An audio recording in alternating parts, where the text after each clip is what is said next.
Hi friends, ಎಲ್ಲ ಹೇಗಿದ್ದೀರಾ? ನಾನು ತುಂಬ ಚೆನ್ನಾಗಿದ್ದೀನಿ ಫ್ರೆಂಡ್. ನೀವು ಎಲ್ಲ ಚೆನ್ನಾಗಿದ್ದೀರಾ ಅಂತ ತಿಳ್ಕೊಂಡಿದ್ದೀನಿ. ಬನ್ನಿ ಫ್ರೆಂಡ್, ಇವತ್ತೊಂದು ಸೂಪರ್ ಆಗಿರೋ ಬ್ರೇಕ್ಫಾಸ್ಟ್ ರೆಸಿಪಿ ಮಾಡೋಣ ಅಂತ. ಇದು ಆರೋಗ್ಯಕ್ಕೆ ತುಂಬ ಒಳ್ಳೆಯದು ಈ ರೆಸಿಪಿ. ಹಾಗಾಗಿ ನಾನು ಮಾಡಿ ತೋರಿಸೋಣ ಅಂತ ತೋರಿಸ್ತಾ ಇದ್ದೀನಿ. ನೋಡಿ ಫ್ರೆಂಡ್, ಇದು ಬಾರ್ಲಿ ಅಕ್ಕಿ ಅಂತ ಎಲ್ಲ ಸ್ಟೋರ್ಸಲ್ಲೂ ಸಿಗುತ್ತೆ, ದಿನಸಿ ಅಂಗಡಿಗಳಲ್ಲಿ.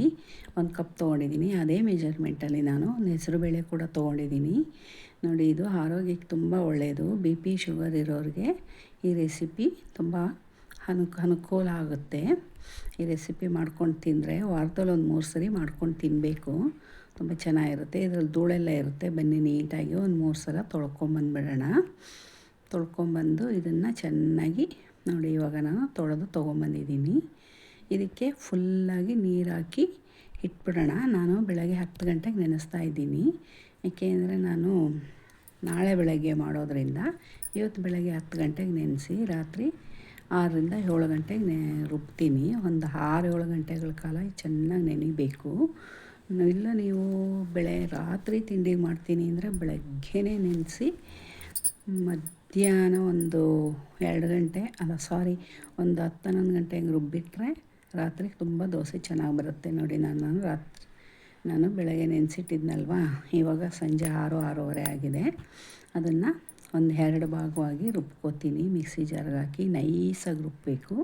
ತರಿಯಾಗಿ ಬೇಡ, ನೈಸಾಗಿ ರುಬ್ಬಿದ್ರೆ ನಮ್ಮ ದೋಸೆ ಚೆನ್ನಾಗಿ ಬರುತ್ತೆ. ಈ ರೀತಿ ರುಬ್ಬಿ ನಾನು ಬೇರೆ ಪಾತ್ರೆಗೆ ಇದನ್ನು ಹಾಕ್ಕೋತೀನಿ. ಇನ್ನೊಂದಿರೋದನ್ನು ರುಬ್ಬಿ ತೊಗೊಂಬಂದೆ ನೋಡಿ. ಇವಾಗ ಅದನ್ನು ಎಲ್ಲ ಹಾಕ್ಕೊಂಡು ಈ ಮಿಕ್ಸಿ ಜಾರ್ಗೆ ಸ್ವಲ್ಪ ನೀರು ಹಾಕ್ಕೊಂಡು ಚೆನ್ನಾಗಿ ಅದನ್ನು ಆಡಿಸ್ಬಿಟ್ಟು ನಾವೇನು ರುಬ್ಬಿರೋ ಹಿಟ್ಟು ಹಾಕಿದ್ವಲ್ಲ ಅದಕ್ಕೆ ಹಾಕಿ ಚೆನ್ನಾಗಿ ಮಿಕ್ಸ್ ಮಾಡಿ, ಕೈಯಲ್ಲಾದರೂ ಮಿಕ್ಸ್ ಮಾಡಿ, ಸ್ಪೂನಲ್ಲಾದರೂ ಮಿಕ್ಸ್ ಮಾಡಿ, ತುಂಬ ಚೆನ್ನಾಗಿ ಮಿಕ್ಸ್ ಮಾಡಿ. ಅದನ್ನೇ ಇಲ್ಲಿ ನೀರು ಹಾಕೋಕ್ಕೆ ಹೋಗಬೇಡಿ. ಇವಾಗ ಆಗಿದೆ. ಇದನ್ನು ಮುಚ್ಚಿ ಇಟ್ಬಿಡೋಣ. ಇಡೀ ರಾತ್ರಿ ಇದು ಚೆನ್ನಾಗಿ ಹುಳಿ ಬರಲಿ. ಹುಳಿ ಬಂದ ನಂತರ ನಾನು ನಿಮಗೆ ನಾಳೆ ಬೆಳಗ್ಗೆ ತೋರಿಸ್ತೀನಿ. ಈಗ ಇದನ್ನು ಮುಚ್ಚಿ ಸೈಡ್ಗೆ ಇಟ್ಬಿಡ್ತೀನಿ ನಾನು. ನೋಡಿ, ಅದನ್ನೇ ಇರಬೇಕು. ತುಂಬ ನೀರು ಹಾಕಿ ತೆಳು ಮಾಡೋಕ್ಕೆ ಹೋಗಬೇಡಿ. ಬನ್ನಿ, ಇವಾಗ ನಾನು ಬೆಳಗ್ಗೆ ಆಗಿದೆ ನೋಡೋಣ. ನಮ್ಮ ಇಡ್ಲಿ ಬ್ಯಾಟರ್ ಹೇಗಿದೆ ಅಂತ ನೋಡಿದ್ರಲ್ಲ, ಎಷ್ಟು ಚೆನ್ನಾಗಿ ಹುಳಿ ಬಂದಿದೆ, ಎಷ್ಟು ಸೂಪರಾಗಿ ಹುಳಿ ಬಂದಿದೆ. ಬನ್ನಿ, ಇವಾಗ ನಾವು ಇದಕ್ಕೆ ಉಪ್ಪು ಸೇರಿಸಿರಲಿಲ್ಲ ರಾತ್ರಿ. ಇವಾಗ ಉಪ್ಪು ಸೇರಿಸೋಣ. ರುಚಿಗೆ ಎಷ್ಟು ಬೇಕೋ ಅಷ್ಟು ಉಪ್ಪನ್ನ ಸೇರಿಸ್ಕೊಂಡ ನಂತರ ಒಂದು ಸ್ವಲ್ಪ ನೀರು, ಒಂದು ಅರ್ಧ ಗ್ಲಾಸಷ್ಟು ನೀರು ಹಾಕಿ ಚೆನ್ನಾಗಿ ಮಿಕ್ಸ್ ಮಾಡಿ. ಚೆನ್ನಾಗಿ ಮಿಕ್ಸ್ ಮಾಡಿದ ನಂತರ ನಾವು ದೋಸೆ ಮಾಡ್ಕೊಳ್ಳೋಣ. ಇದು ಸಾಂಬಾರು, ಸಾಗು, ಚಟ್ನಿ ಯಾವುದ್ರ ಜೊತೆ ಬೇಕಾದ್ರೂ ತಿನ್ಕೋಬೋದು. ತುಂಬ ರುಚಿಕರವಾಗಿರುತ್ತೆ. ಸಾಕು, ಇವಾಗ ಇರಲಿ. ಜಾಸ್ತಿ ತೆಳು ಮಾಡ್ಕೊಳಕ್ಕೆ ಹೋಗಬೇಡಿ, ಜಾಸ್ತಿ ಗಟ್ಟಿನೂ ಬೇಡ. ನಾನು ಹೆಂಚ್ಕಾಯಿ ಇಟ್ಟಿದ್ದೀನಿ. ಹೆಂಚು ಬಿಸಿ ಆಗಿದೆಯಾ ಅಂತ ಚೆಕ್ ಮಾಡಿದೆ. ಅದನ್ನೆಲ್ಲ ನೀಟಾಗಿ ಒರೆಸ್ಕೊಂಡು ಈಗ ನಾವು ಸ್ವಲ್ಪ ಎಣ್ಣೆ ಸ್ಪ್ರೆಡ್ ಮಾಡಿ ನೀಟಾಗಿ ಸ್ಪೂನಲ್ಲಿ ಇವಾಗ ದೋಸೆ ಹಾಕೋಣ. ನೀವು ದೋಸೆ ಯಾವ ರೀತಿ ಇದ್ರೂ ಹಾಕ್ಕೋಬೋದು. ತೆಳು ಬೇಕಾ, ದಪ್ಪ ಬೇಕಾ, ಸೆಟ್ ದೋಸೆ ಬೇಕಾ, ಮಸಾಲೆ ದೋಸೆ ಬೇಕಾ, ಯಾವ ಥರ ಬೇಕಾದ್ರೂ ಮಾಡ್ಕೋಬೋದು. ತುಂಬಾ ಚೆನ್ನಾಗಿ ಬರುತ್ತೆ. ಸ್ವಲ್ಪ ಕೂಡ ಕಿತ್ತೋಗಲ್ಲ. ನೋಡಿ, ಎಷ್ಟು ಚೆನ್ನಾಗಿ ಬೇಕಾದ್ರೂ ಹಾಕ್ಕೋಬೋದು. 1 ಸೌಟ್ ಹಾಕಿದೆ ನಾನು. ಈಗ ಇದ್ರ ಸುತ್ತ ಸ್ವಲ್ಪ ಎಣ್ಣೆ ಹಾಕಿ ಬೇಯಲಿಕ್ಕೆ ಬಿಡೋಣ. ಚೆನ್ನಾಗಿ ಬೆಂದ್ಕೊಳ್ಳಿ. ನೋಡಿ, ಇವಾಗ ಬೆಂದಿದೆ. ಬನ್ನಿ, ಉಲ್ಟಾ ಮಾಡಿ ಬೇಯಿಸೋಣ. ನಿಧಾನಕ್ಕೆ ತೆಗೆದು ಸ್ವಲ್ಪ ಉಲ್ಟಾ ಮಾಡಿ ಬೇಯಿಸಿ.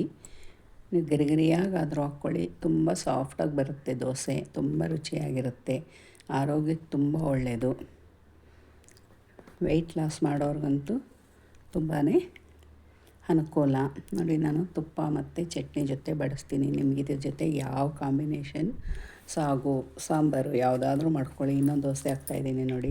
ಯಾರೆಲ್ಲ ಹೊಸ್ದಾಗಿ ನನ್ನ ಚಾನಲ್ನ ನೋಡ್ತಿದ್ದೀರೋ ಪ್ಲೀಸ್ ಸಬ್ಸ್ಕ್ರೈಬ್ ಮಾಡ್ಕೊಂಡು ನೋಡಿ, ಲೈಕ್ ಮಾಡಿ, ಶೇರ್ ಮಾಡಿ, ಹಾಗೆ ಕಮೆಂಟ್ ಮೂಲಕ ಈ ರೆಸಿಪಿ ಹೇಗಿತ್ತಂತ ತಿಳಿಸೋದನ್ನ ಮಾತ್ರ ಮರಿಬೇಡಿ. ನೋಡಿ, ಇದಕ್ಕೆ ಅಕ್ಕಿ ಬೇಡ, ಉದ್ದಿನಬೇಳೆ ಬೇಡ, ಏನೂ ಬೇಡ. ತುಂಬಾ ಚೆನ್ನಾಗಿರುತ್ತೆ. 2 ಸಾಮಾನು ಮನೆಯಲ್ಲಿದ್ದರೆ ಸಾಕು, ನಾವು ದೋಸೆ ಮಾಡ್ಕೋಬೋದು. ಇದರಿಂದ ಗಂಜಿ ಕೂಡ ಮಾಡ್ಕೊಂಡು ಕುಡಿತಾರೆ. ತುಂಬ ಒಳ್ಳೆಯದು, ಹೆಲ್ತಿ ಕೂಡ. ಆರೋಗ್ಯಕ್ಕೆ ನಮಗೆ ಹೀಟಾಗಿದ್ದಾಗ ಇದ್ರ ಗಂಜಿ ಕುಡಿದ್ರೆ ಸ್ವಲ್ಪ ಬಾಡಿ ಕೂಲ್ ಆಗುತ್ತೆ. ನೋಡಿ, ಇವಾಗ ನಾನು ದೋಸೆ ಮಾಡ್ಕೊಂಬಂದೆ.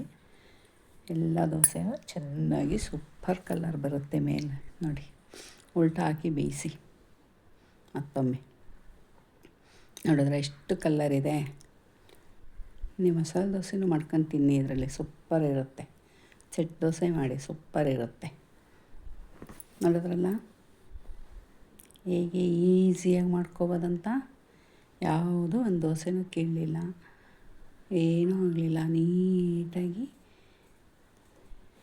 ಅಷ್ಟು ಚೆನ್ನಾಗಿ ಎದ್ದು ಬರ್ತಾಯಿದೆ ನೋಡಿ. ಯಾವ ಅವಲಕ್ಕಿನೂ ಬೇಡ, ಯಾವ ಸೋಡನೂ ಬೇಡ, ಯಾವ ಹೀನೂ ಬೇಡ, ಏನೂ ಬೇಡ. ಕೇವಲ ಎರಡು ಸಾಮಗ್ರಿಗಳು ಅಷ್ಟೇ ಇದಕ್ಕೆ ಬೇಕಾಗಿರೋದು. ಓಕೆ ಫ್ರೆಂಡ್, ನೋಡಿದ್ರಲ್ಲ ಇಷ್ಟೊತ್ತವರೆಗೂ ವಿಡಿಯೋ ಹೇಗಿತ್ತಂತ ಕಮೆಂಟ್ ಬಾಕ್ಸಲ್ಲಿ ತಿಳಿಸೋದನ್ನ ಮಾತ್ರ ಮರಿಬೇಡಿ. ಹಾಗೆ ನನ್ನ ಚಾನಲ್ನ ಸಬ್ಸ್ಕ್ರೈಬ್ ಮಾಡ್ಕೊಳ್ಳೋದು ಮಾತ್ರ ಮರಿಬೇಡಿ. ನೋಡಿ ಎಷ್ಟು ಸಾಫ್ಟಾಗಿದೆ. ಓಕೆ, ಈಗ ಹೋಗಿ ಬರಲಾ? Okay, bye bye. Thank you so much ಇಷ್ಟೊತ್ತವರೆಗೂ